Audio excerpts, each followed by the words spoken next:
Sa ngalan ng Ama at ng Anak at ng Espiritu Santo, Amen. ang pagpapala ng ating Panginoong Hesukristo, ang pag-ibig ng Diyos Ama, at ang pakikipagkaisa ng Espiritu Santo naway sumainyong lahat. At sumaiyo rin. Ngayon po ay pinagdiriwang natin ang ikalimampung araw ng Pasko ng Pagkabuhay o Linggo ng Pentecostes. Upang tayo ay maging marapat gumanap sa banal na pagdiriwang, aminin natin at pagsisihan ang ating mga kasalanan. Inaamin ko sa makapangyarihang Diyos at sa inyo mga kapatid, na lubha ako nagkasala sa isip, sa salita at sa gawa, at sa aking pagkukulang. Kaya isinasamo ko sa mahal na Birhen Maria, sa lahat ng mga anghel at mga banal, at sa inyo mga kapatid, na ako'y panalangin sa Panginoong ating Diyos. Kaawaan tayo ng makapangyarihang Diyos, patawarin tayo sa ating mga kasalanan, at patnubayan tayo sa buhay na walang hanggan. Amen. Panginoon, kaawaan mo kami. Panginoon, kaawaan mo kami. Kristo, kaawaan mo kami. Kristo, kaawaan mo kami. Panginoon, kaawaan mo kami. Panginoon, kaawaan mo kami.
Manalangin tayo.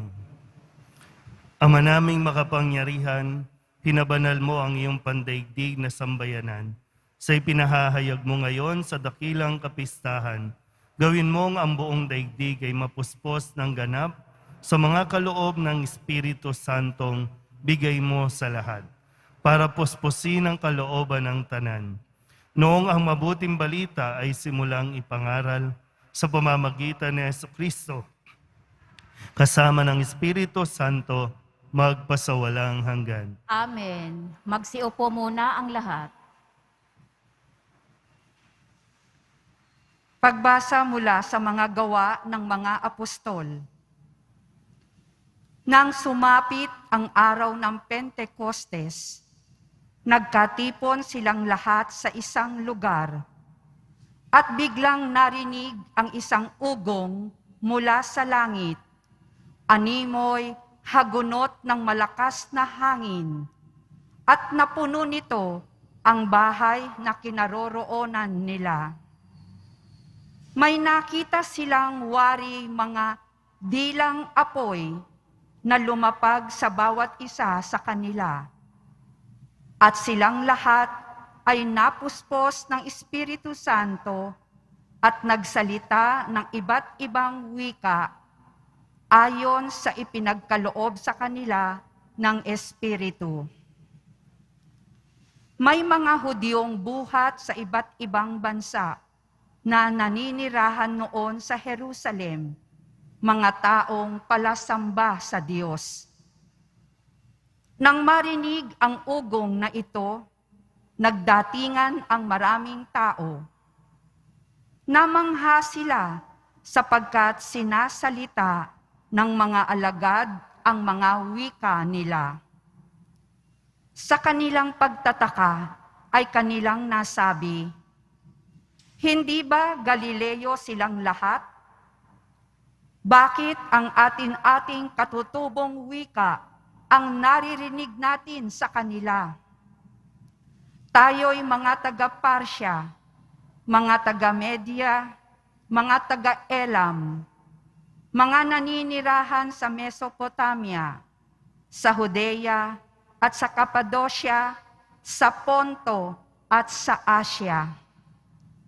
Mayroon pa sa ating taga-Phrygia at Pamphylia, Ehipto at sa mga saklaw ng Libya na sakop ng Cirene, at mga nakikipanirahang mula sa Roma, maging mga Hudyo at mga naakit sa Judaismo. May mga taga-Kreta at Arabia pa rito. Paano sila nakapagsasalita sa ating wika tungkol sa mga kahangahangang gawa ng Diyos?" Ang salita ng Diyos. Salamat sa Diyos. Espiritu mo'y suguin, poon, tanay yung baguhin. Espiritu mo'y suguin, poon tanay iyong baguhin. Pinupuri ka, poong Diyos, nitong aking kaluluwa. O Panginoong Diyos, kay dakila mong talaga. Sa daigdig, ikaw poon, kay rami ng iyong likha. Sa dami ng nilikha mo'y nalaganapan ang lupa. Espiritu mo'y suguin, poon tanay iyong baguhin. Natatakot mga matay, kung kitlin mo ang hininga. Mauuwi sa alabok, pagkat doon mula sila. Taglay mo ang Espiritu upang buhay ay ibalik. Bagong buhay ay dulot mo sa nilikha sa daigdig. Espiritu mo'y suguin, poon tanay iyong baguhin. Sana ang iyong karangalay manatili kailanman. Sa lahat ng iyong likha, ang madamay kagalakan. Ang awit ng aking puso, sana naman ay kalugdan, habang aking inaawit ang papuri sa may kapal. Espiritu mo'y suguin, poon tanay iyong baguhin.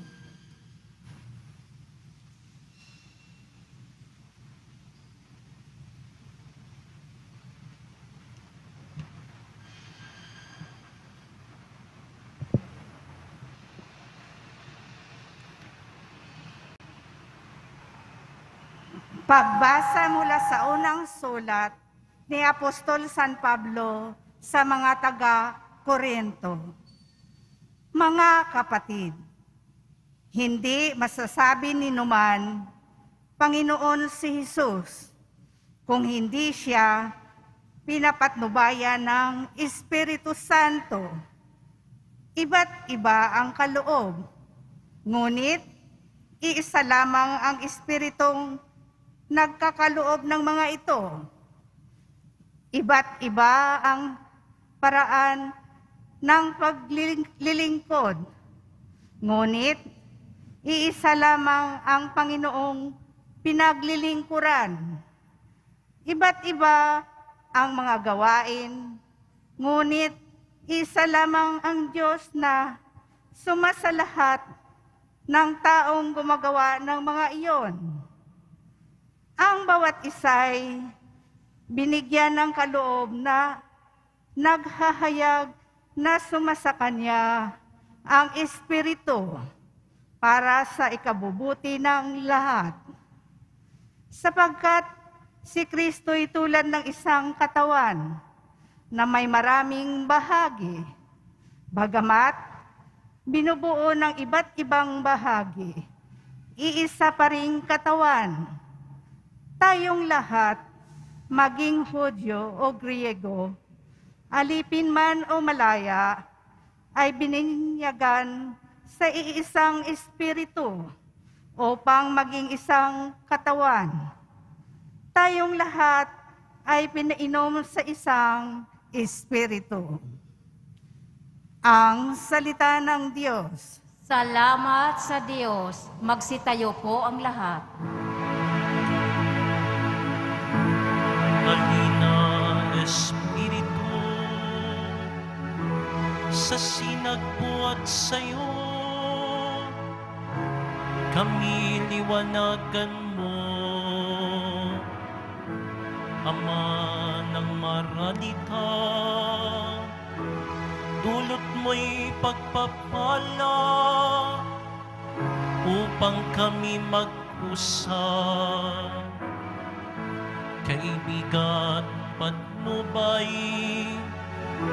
sa amin mananahan, ang tamis ng iyong buhay. Ginhawang ninanais, lilim namin sa init, kapiling bawat saglit. Lubhang banal na ilaw, kami iyong silayan, ngayon at araw-araw. Kapag di ka nanahan, ay walang kaganapan, ang buhay namit dangal. Marumi palinisin, lantay panariwain, sakit nami gamutin. Kami gawing matapat, sa pag-ibig na mag-alab, lagi sa tamang landas. Tugunin aming loob, kami bigyang malugod ng iyong pitong kaloob. Gantimpala'y ibigay sa hantungan ng buhay, ligayang walang hanggan.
Sumainyo ang Panginoon. At sumaiyo rin.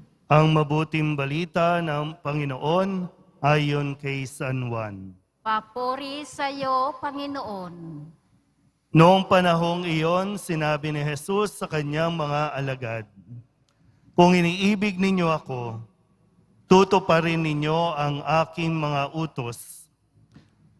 Dadalangin ako sa Ama, at ako'y bibigyan niya ng isang patnubay na magiging kasama ninyo magpakailanman. Ang umiibig sa akin ay tutupad ng aking salita. Ibigin siya ng aking Ama at kami isa sa Kanya at mananahan sa Kanya. Ang hindi umiibig sa akin ay hindi tumutupad sa aking mga salita. Hindi akin ang salitang narinig ninyo, kundi sa Amang nagsugo sa akin. Sinabi ko sa inyo ang mga bagay na ito, samantalang kasama pa ninyo ako. Ngunit ang patnubay, ang Espiritu Santo, na susuguin ng Ama sa pangalan ko, ang siyang magtuturo sa inyo ng lahat ng bagay at magpapaalala ng lahat ng sinabi ko sa inyo. Ang mabuting balita ng Panginoon. Pinupuri ka namin, Panginoong Hesukristo. Magsiupo muna ang lahat. Isang magandang umaga po sa inyong lahat. Maligayang pagdiriwang po ng Pentecostes. Ay sinabing Pentecostes, ito ay ang 50 araw matapos ang kanyang pagkabuhay. Kaya po Pente, 50, 50 days after ng resurrection. Noong nakalipas na linggo, ipinagdiwang natin yung ika-40th, ang pag-akyat ni Jesus sa langit. At doon sinabi rin niya na hintayin niyo muna, bumalik kayo sa Jerusalem, hintayin ninyo ang Espiritu Santo, ang patnubay. Bababa sa inyo para samahan kayo, para mas maunawaan ninyo ang lahat ng bagay na sinabi ko na sa inyo.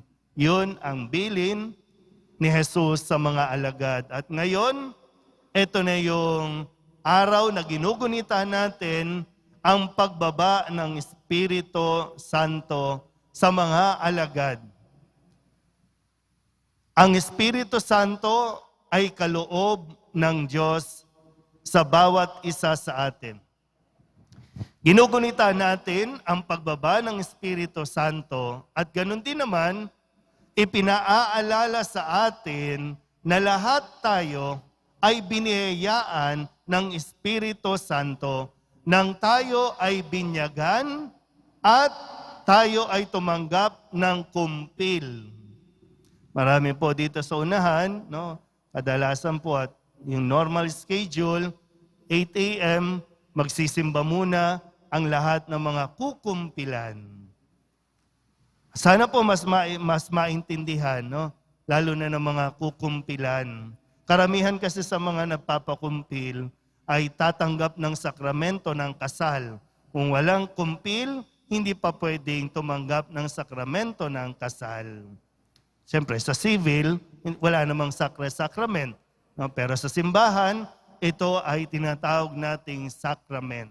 Lalo tigit, kailangan tanggapin muna ang sakramento ng kumpil dahil ito yung tatanggap o magbibigay ng biyaya ng mga kaloob na dapat ninyong matanggap, lalo tigit sa pagpasok ninyo sa panibagong yugto ng inyong buhay, sa panibagong yugto ng inyong misyon.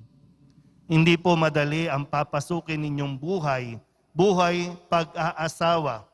May iintindihin ka, may uunawain ka, hindi mo kilala, matutuklasan mo pa ang mga iba't ibang mga ugali ng iyong mapapangasawa.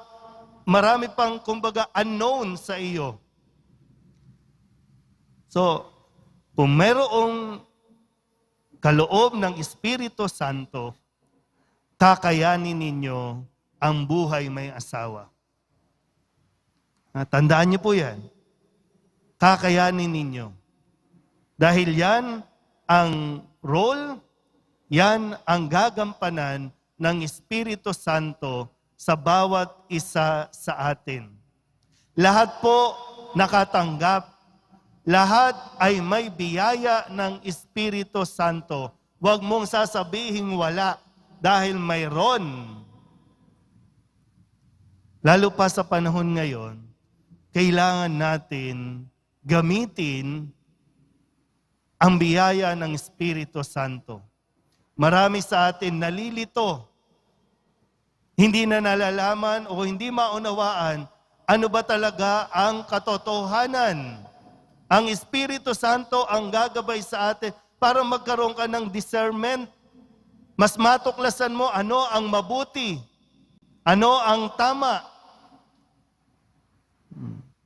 Hindi lang ito basta pa-cute-cute tayo, pag bininyagan, pagandahan ng damit, pag kinumpilan, paputian ng damit, pag kinasal, palakasan ng iyak. Palalakasin tayo at patuloy tayong palalakasin ng Espiritu Santo kung tayo po ay lalapit sa Kanya. Anumang biyaya, anumang regalo, pinagyayaman ito. Hindi ito regalo na katulad ng material na bagay na kapag binigay sa iyo, itambak mo lang dyan, itago mo lang dyan, walang mangyayari. Kung yung biyayang natanggap mo, magiging biyaya din sa iba, doon nakikita yung paglago ng ating spiritual.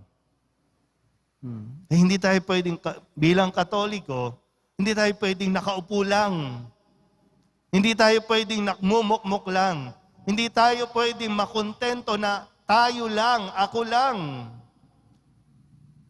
Kasi kung ganun ang magiging ugali natin, minamaliit natin ang Espiritu Santo. Kung sasabihin mo hindi mo kaya, yung misyon na ipinagagawa sa iyo, ibig sabihin hindi mo ina-acknowledge ang kapangyarihan ng Diyos. Ang Espiritu Santo ay Diyos. Laging may tulong, laging mayroong gabay, laging may patnubay sa araw-araw ng ating buhay. Amen? Magsitayo po ang lahat.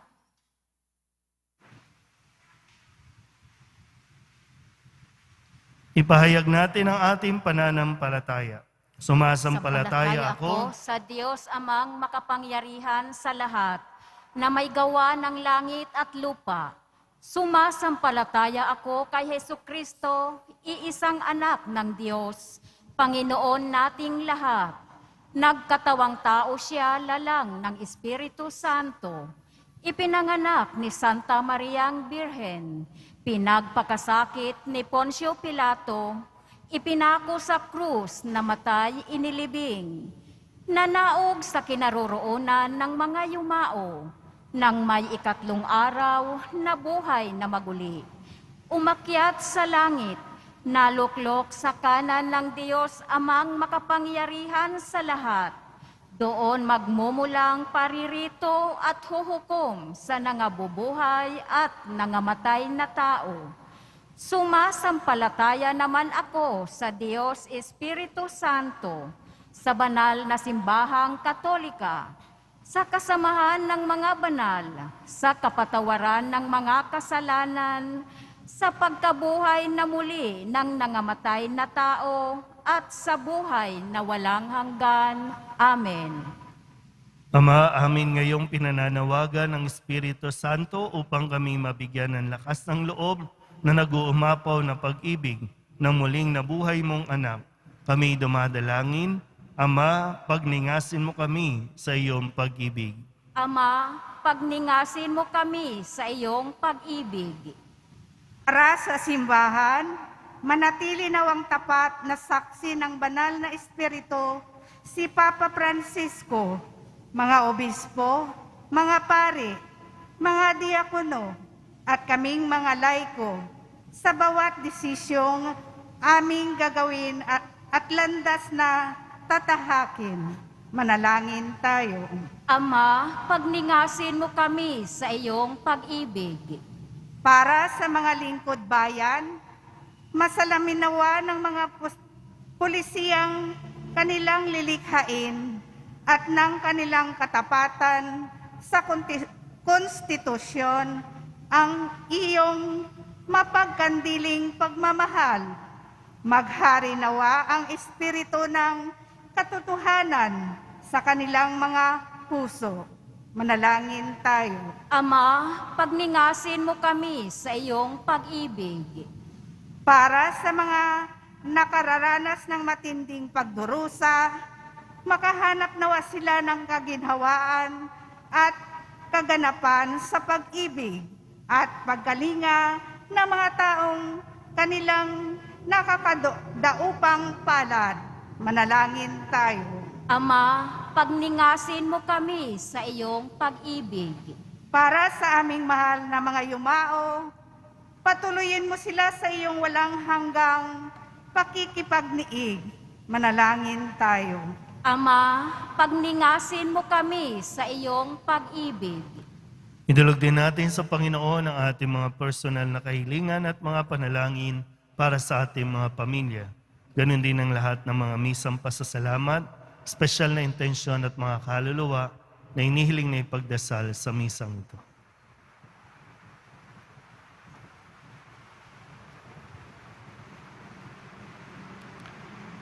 Ang lahat ng ito hinihiling namin sa ngalan ni Kristo, ang aming Panginoon. Amen. Magsiupo muna ang lahat.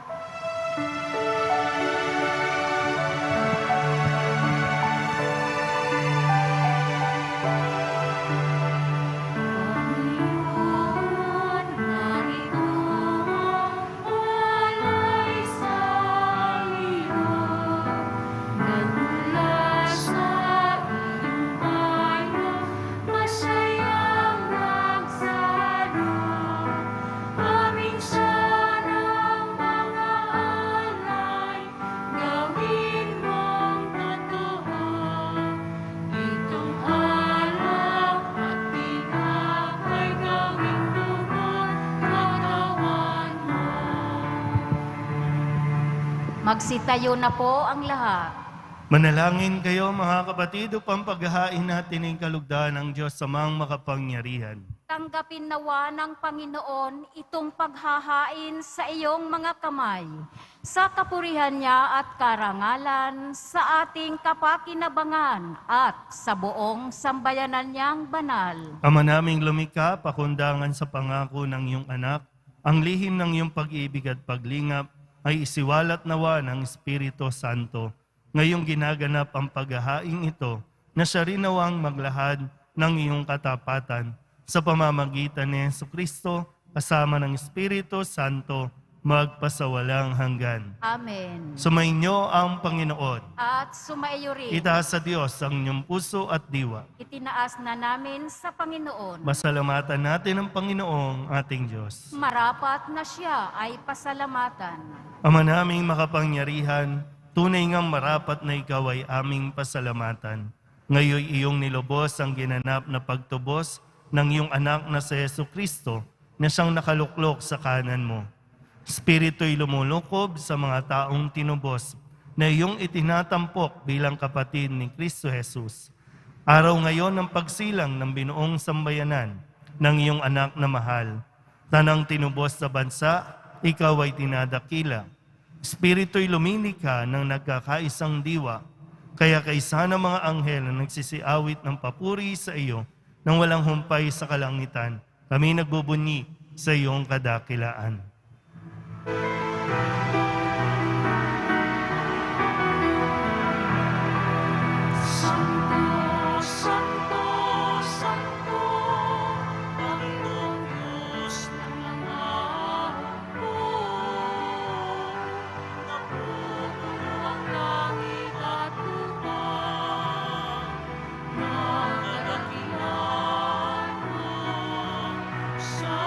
Sana sa kahina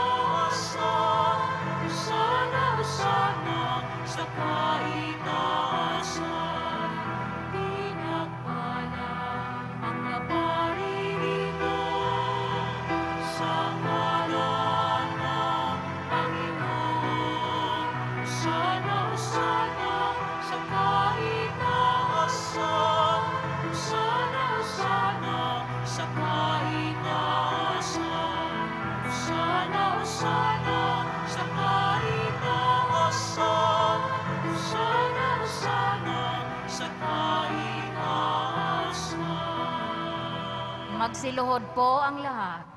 Ama naming banal, ikaw ang bukal ng tanang kabanalan.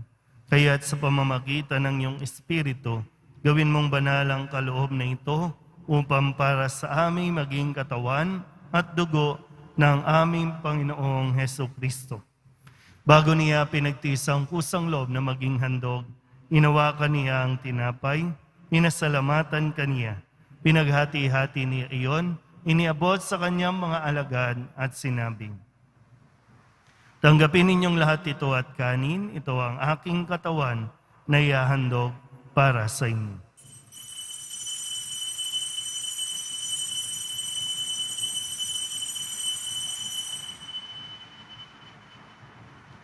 Gayun din naman nung matapos ang hapunan, hinawakan niya ang kalis, muli kaniyang pinasalamatan. Iniabot niya ang kalis sa kanyang mga alagad at sinabi, tanggapin ninyong lahat ito at inumin. Ito ang kalis ng aking dugo, ng bago at walang hanggang tipan. Ang aking dugo na ibubuhos para sa inyo at para sa lahat, sa ikapagpapatawad ng mga kasalanan. Gawin ninyo ito sa pag-alaala sa akin.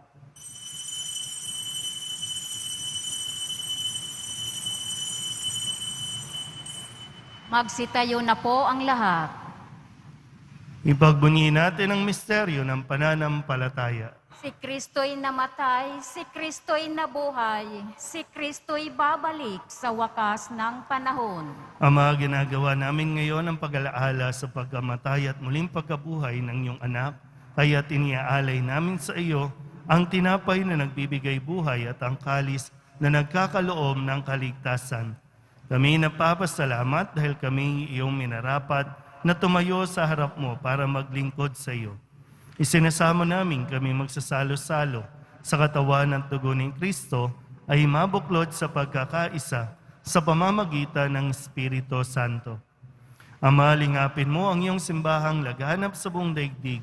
Puspusin mo kami sa pag-ibig kay San Francisco na aming Papa at ni Jose na aming Obispo at ng Tanang Kaparian. Alalahanin mo rin ang mga kapatid naming nahimlay na may pag-asang sila'y muling mabubuhay, gayon din ang lahat ng mga pumanaw. Kawaan mo sila at patuloyin sa iyong kaliwanagan. Kawaan mo at pagindapating kaming lahat na makasalo sa iyong buhay na walang wakas. Kaysa ng mahal na Birhen Maria, Ina ng Diyos, ng kabiyak ng puso niyang San Jose. Kaysa ng mga apostol at ng lahat ng mga banal na namuhay dito sa daigdig ng kalugod-lugod sa iyo. May pagdiwang nawa namin ang papupuri sa kararangal mo sa pamamagitan ng iyong anak na aming Panginoong Heso Kristo. Sa pamamagitan ni Kristo, kasama niya at sa Kanya, ang lahat ng parangal at papuri ay sa iyo, Diyos Ama, makapangyarihan, kasama ng Espiritu Santo, magpasawalang hanggan.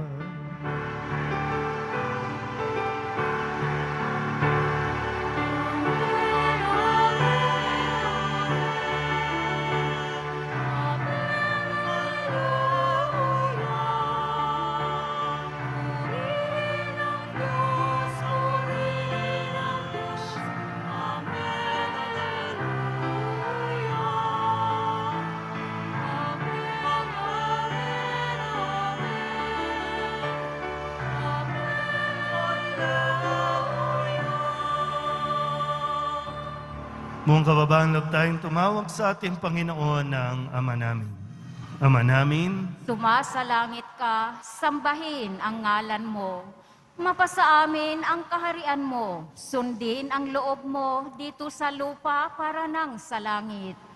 Bigyan mo kami ngayon ng aming kakanin sa araw-araw at patawarin mo kami sa aming mga sala para ng pagpapatawad namin sa nagkakasala sa amin.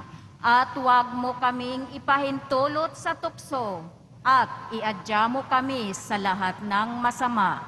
hinihiling namin kami iadya sa lahat ng masama pagkalooban ng kapayapaan araw-araw, iligtas sa kasalanan at ilayo sa lahat ng kapahamakan, samantalang aming pinananabikan ang dakilang araw ng pagpapahayag ng tagapagligtas naming sa Jesucristo. Sapagkat iyo ang kaharian at ang kapangyarihan at ang kapurihan magpakailanman. Amen. Panginoong Jesucristo, sinabi mo sa iyong mga apostol, kapayapaan ang iniiwan ko sa inyo, aking kapayapaan ang binibigay ko sa inyo. Tunghayan mo ang aming pananampalataya at huwag ang aming mga pagkakasala. Pagkalooban mo kami ng kapayapaan at pagkakaisa ayon sa iyong kalooban, kasama ng Espiritu Santo, magpasawalang hanggan. Amen. Ang kapayapaan ng Panginoon ay laging sumainyo. At sumaiyo rin. Magbigayan po tayo ng kapayapaan sa isa't isa.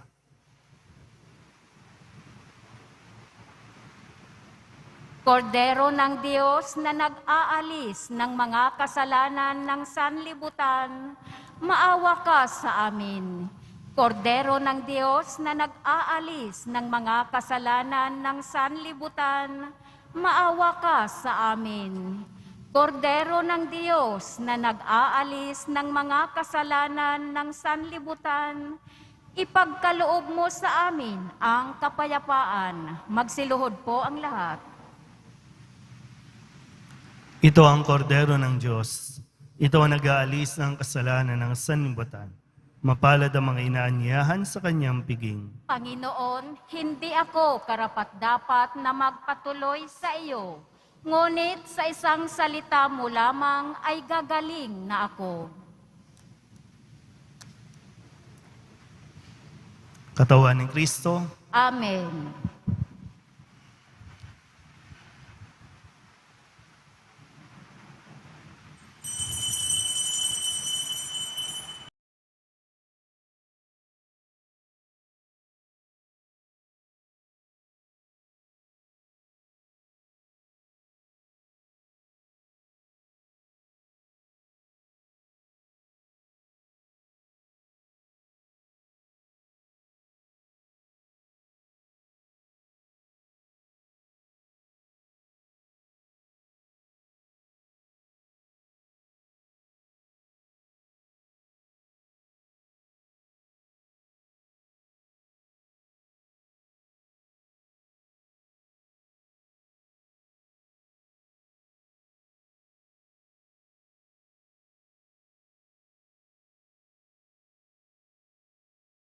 Magsitayo na po ang lahat.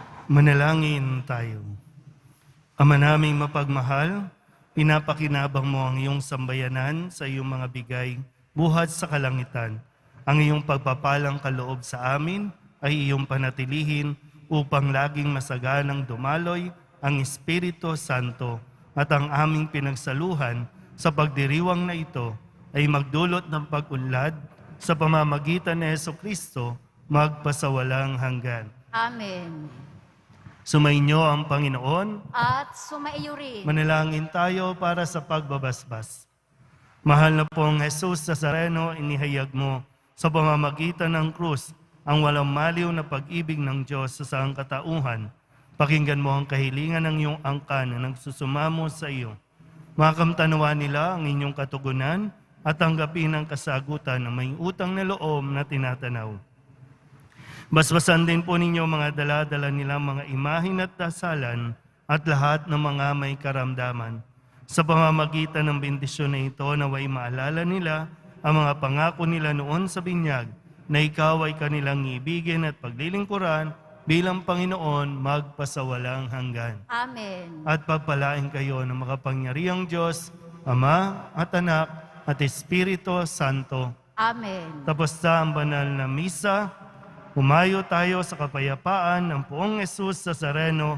Alleluia, Alleluia. Salamat sa Diyos. Alleluia, Alleluia.